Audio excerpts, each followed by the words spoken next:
नमस्कार दोस्तों, मेरा नाम है अंशुमन नायक और आप सभी का बहुत बहुत स्वागत है इंडियन डिफेंस न्यूज के डिफेंस टॉक सीरीज में, जहां पर हम रोज नए नए डिफेंस अपडेट्स के बारे में बात करते हैं। तो चलिए देर ना करते हुए आज की वीडियो शुरू करते हैं।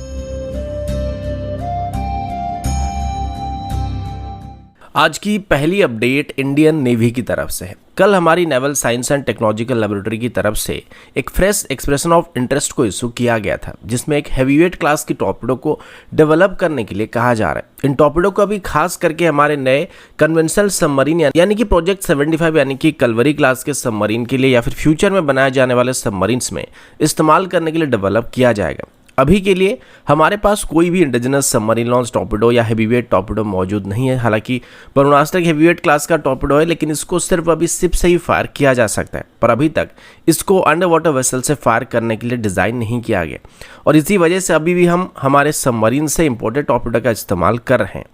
अभी ये जो एक्सप्रेशन ऑफ इंटरेस्ट को इशू किया गया था, इसमें एक हैवीवेट क्लास की टॉर्पेडो को डेवलप करने से लेकर इसकी पोस्ट प्रोडक्शन और सपोर्ट के लिए भी डिस्कशन होने वाली है। यानी कि जिस भी सिस्टम को अभी डेवलप किया जाएगा और जो भी कंपनी इसमें शामिल होंगे, उनको फ्यूचर में भी इन टॉर्पेडो की आफ्टर सेल और सर्विस या मेंटेनेंस को प्रोवाइड करना पड़ेगा। अभी naval science and technological laboratory की तरफ से ये भी बताया जा रहा है कि ये जो सबमरीन लॉन्च टॉर्पेडो होने वाले हैं, इनको इस तरीके से डेवलप करने का प्लान किया जा रहा है कि इनको किसी भी existing torpedo counter measure system की मदद से इवेड नहीं किया जा सकता है, और अगर एक बार इसको दुश्मन के ऊपर फायर कर दिया जाता है तो इसके रेंज के अंदर इसको इवेड करना नामुमकिन होने वाला है। इसके लिए इसमें 3 अलग अलग होमिंग सिस्टम का इस्तेमाल किया जाएगा। सबसे पहले इसमें एक्विस्टिक होमिंग, वेक होमिंग और फाइबर ऑप्टिक्स का इस्तेमाल किया जाएगा, जिसमें हमको 1 शॉट 1 किल कैपेबिलिटी मिल सकता है। इसमें electrical propulsion system, contra rotating brushless motor, skewed propellers का भी इस्तेमाल किया जाएगा, जो कि बहुत ही बेहतरीन मैन्युअलिटी को प्रोवाइड करेगा। इसकी जो डेवलपमेंट होने वाले वो भी अभी मल्टीपल फेज में होने वाले, जो कि वक्त आने पर हमको पता चलेगा। लेकिन सबसे खास बात ये कि इसको डेवलप करने के बाद हमको आगे चल के सबमरीन लॉन्च टॉर्पेडो के लिए किसी दूसरे देश के ऊपर डिपेंडेंट होना नहीं पड़ेगा। अगला अपडेट रुद्रम मिसाइल की तरफ से है, जिसे हमारा इंडिजिनस एंटी रेडिएशन मिसाइल भी कहा जा सकता है।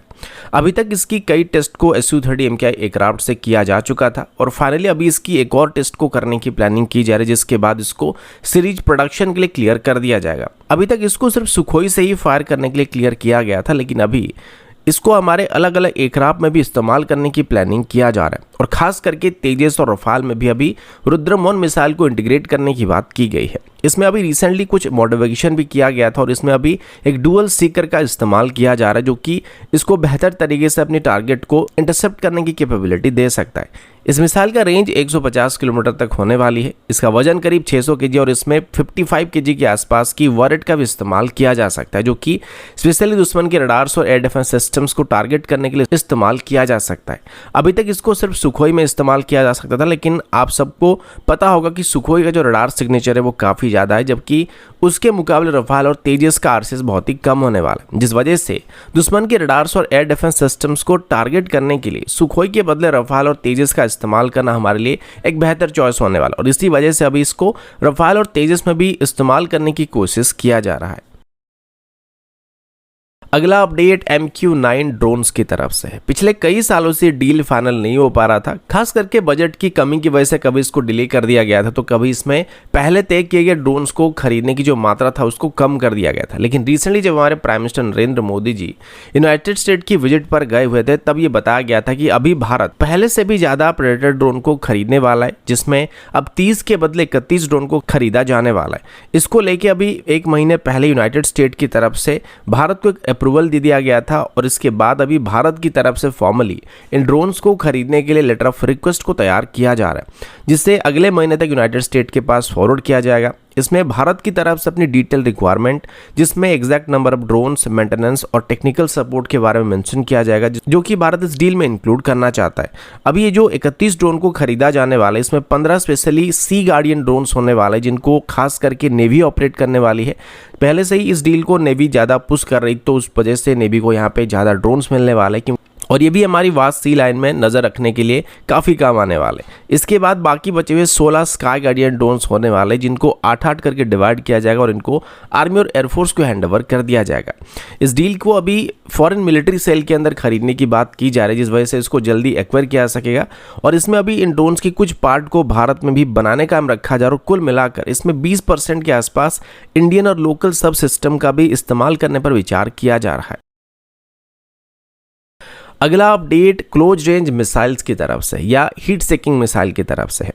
अभी के लिए हमारे पास एक भी इंडिजिनस क्लोज रेंज की मिसाइल मौजूद नहीं है। पहले हम सिर्फ रशियन ओरिजिन R-73 मिसाइल का इस्तेमाल कर रहे थे, लेकिन अभी R-73 के साथ साथ हम पाइथन 5 मिसाइल को भी अपने सर्विस में शामिल कर चुके हैं, जो कि दुनिया का सबसे खतरनाक क्लोज रेंज मिसाइल कहा जा सकता है।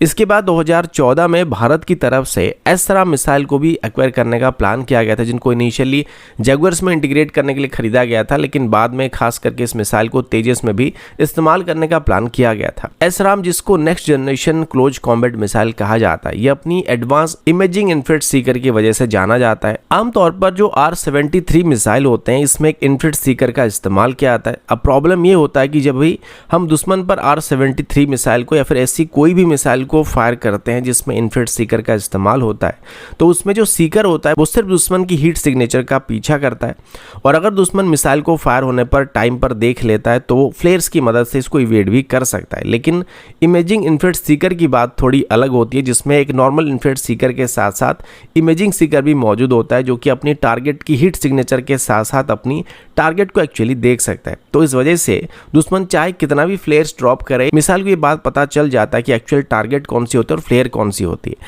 और इसी वजह से इनकी हिट प्रोबेबिलिटी काफ़ी ज़्यादा होता है। अभी इन मिसाइल को तेजस में इंटीग्रेट करने की कोशिश किया जा रहा है, और सबसे खास बात यह कि अब इनको भारत डायनामिक लिमिटेड की तरफ से भारत में बनाया जाने वाला है। इनिशियली 2014 में जब इस डील को किया गया था, तब इस मिसाइल की एक MRO फैसिलिटी को भारत में बनाने का प्लान किया गया था, लेकिन अभी यहाँ पर इनको पूरी तरीके से मैन्युफैक्चर करने की कोशिश किया जा रहा है, और उम्मीद किया जा रहा है कि 2024 के बाद इनको भारत में ऑफिशियली बनाया जा सकता है। तो दोस्तों, अभी के लिए इतना ही। मिलता हूँ आपसे अगले वीडियो में, तब तक के लिए जय हिंद, वंदे मातरम।